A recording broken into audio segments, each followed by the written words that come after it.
Halo, masih bersama saya Hendra Tribudiana. Kali ini saya akan menjelaskan tentang teori Basel 2 D16 yang berjudul Database Trigger. Dosen pembimbing saya adalah Bapak Rengga Asmara, Eskom OCA.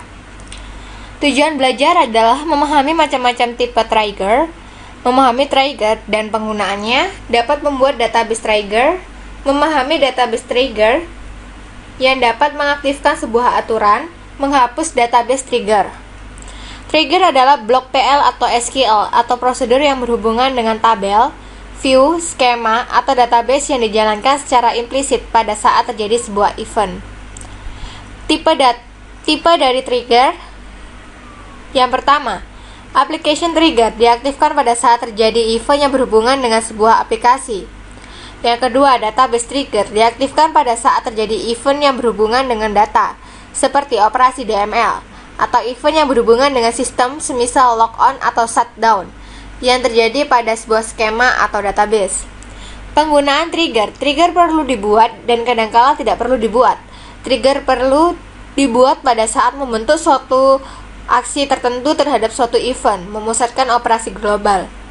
Trigger tidak perlu dibuat jika fungsionalitas yang diperlukan suatu pada Oracle server duplikat atau sama dengan fungsi trigger yang lain. Komponen trigger. Statement trigger dijalankan sekali saja pada saat terjadi sebuah event. Statement trigger juga dijalankan sekali meskipun tidak ada satupun baris yang dipengaruhi oleh event yang terjadi.